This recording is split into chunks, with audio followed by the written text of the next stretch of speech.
First day you just mentioned that you're in office. I imagine you've got some executive orders that you're going to go through.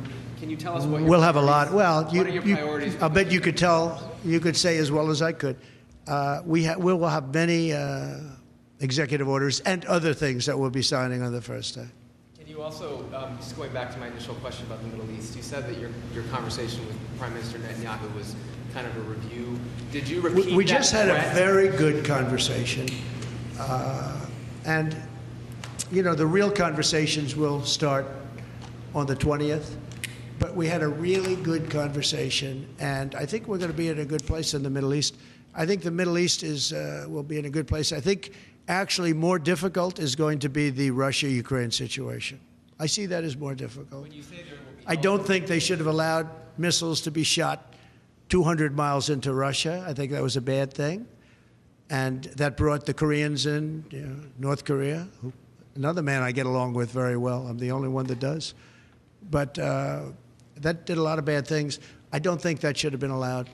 Not when there's a possibility, and certainly not just weeks before I take over. Why would they do that without asking me what I thought? I wouldn't have had them do that. I think that was a big mistake they made. Will you reverse that decision when you're in office? To let those I might, yeah. missiles be I thought it was a very stupid thing to do. And when you So say do you have any that- reaction just to one Duke last one on Cross? this. When you say that there will be hell to pay if the hostages are not released before January 20th, what does that mean? Well, they're going to have to determine what that means. But it means it won't be pleasant. Mr. President, It's not, how was your meeting? it's not going to be pleasant, yeah? How was your meeting with Apple CEO Tim Cook, and did you talk about tariffs in that meeting? Meeting with who? Apple CEO Tim Cook. I did have dinner with Tim Cook.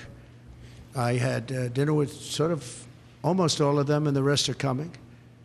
And this is one of the big differences, I think, between, we were talking about it before, one of the big differences between the first term. In the first term, everybody was fighting me. In this term, everybody wants to be my friend. I don't know. My personality changed or something. But I had, as you know, I had Sundar from Google, but I also had Sergey. Nobody reported that. Sergey is the owner, the primary owner, along with his friend, as you know. And Sergey was here also. I can't believe you didn't pick that one up. Nobody picked that up. But I will tell you, no, it's a big difference. The big difference is that the first time everybody was fighting me on all fronts. And we had a great administration. We got the biggest tax cuts in history, rebuilt the military. Too much of it was given away to Afghanistan, stupidly given away, horribly given away. I think that's one of the reasons that Putin went in to Ukraine when he saw the stupidity of Milley and these guys. They're stupid people, very stupid people. If they didn't do such a bad, we were pulling out of Afghanistan, but I would have pulled out with dignity and strength. They wouldn't be having parades, I guarantee you, showing our equipment that they left behind, because we weren't going to leave any equipment behind, not 10 cents. We were going to take every screw and every bolt. Yeah, the biggest difference is that people want to get along with me this time. Well, they've gone through 4 years, and, it wasn't easy for me, but it wasn't easy for them either. And that's a great thing, though. Getting along is a great thing. So Tim Cook was here. I think he's done an incredible job at Apple, and he talked about the future of Apple. It's going to be a bright future. But we have many others also, and not in that business. And we do have Jeff Bezos, Amazon, coming in sometime during the week. Look forward to that. We have a lot of great executives coming in. The top executives, the top bankers, they're all calling. And honestly, in the first time, I don't know what it was. It's like a complete opposite. In the first one, and the press has covered that fairly, actually, for change. The first one, they were very hostile. And maybe it was my fault, but I don't really think so. They were just right from the beginning. And this one is much less hostile. It's really the opposite of hostile. Can I get your reaction? Well, you're on free Duke to give lacrosse, up a sir? thought. I know that you had some, I believe, involvement 18 years ago with the students at Duke accused of rape in the lacrosse. Now we have this development. I thought it was a hoax when it happened, the Duke situation. I didn't believe the woman, as you know. And they destroyed the lives of these kids. They destroyed, and I don't care what they got. Their lives have been destroyed. Their lives have been shortened by what took place. And now the woman admitted that it never happened. That is a horrible. And as you know, I took a lot of heat when I said that this did not happen. And those kids were beautiful kids with beautiful families, and they were, in some cases, will never be the same. They will never be the same.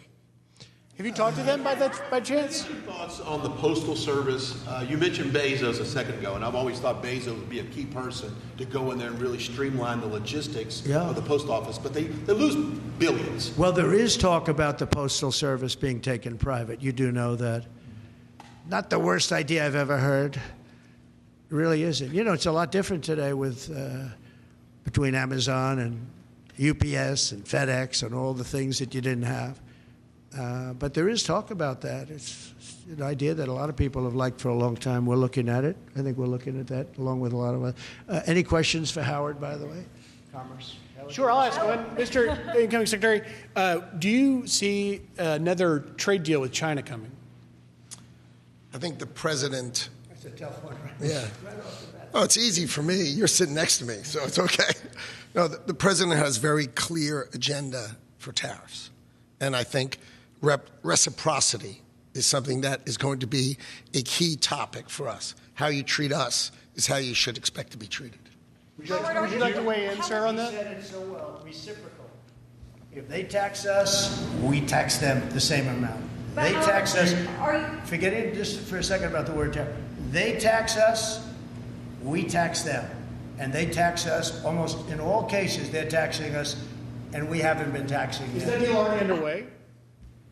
Is there a deal already underway with respect to that? Let's just say this, we're going to make great deals, and we have all the cards. And until I came along, don't forget, and Howard was going over the numbers with me last night, we took in $600 billion and more in taxes and tariffs from China. No other president took in 10 cents, not 10 cents, not 10 cents. And we're going to be doing things. We're going to be treating people very fairly. But the word reciprocal is important because if somebody charges us, India, we don't have to talk about own. If India charges us 100%, do we charge them nothing for the same? You know, they send in a bicycle and we send them a bicycle. They charge us 100 and 200. India charges a lot. Brazil charges a lot. If they want to charge us, that's fine, but we're going to charge them the same thing. That's a big worried thing. about and you know what? The senators, some of them aren't necessarily business people. When I give that to them, they say, that sounds fair to me. Are you concerned that tariffs might hurt the stock market rise that you have seen and the economy more broadly? Make our country rich.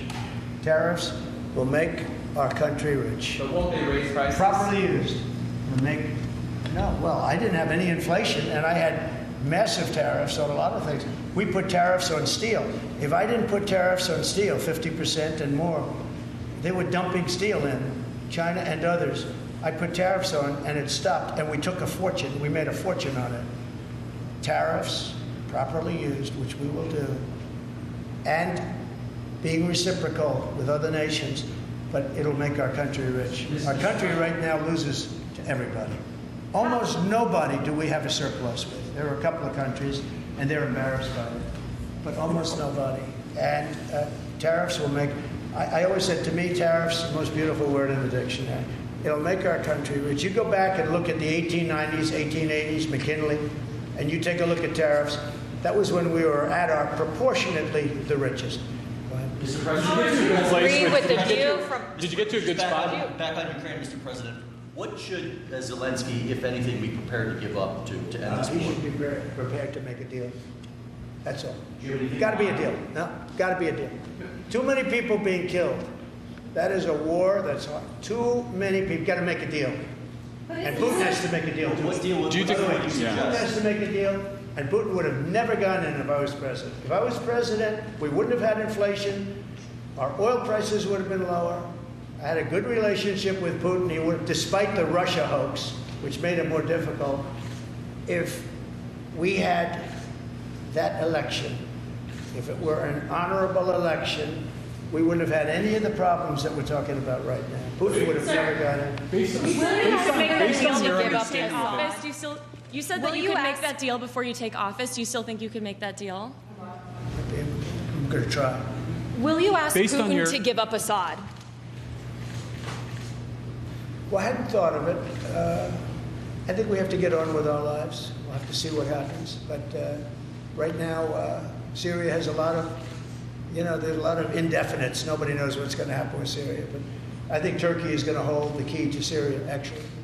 I don't think you've heard that from anybody else, but I've been pretty good at predicting. I want to thank you all, and we're going to make America great again. Thank you very much. Thank you.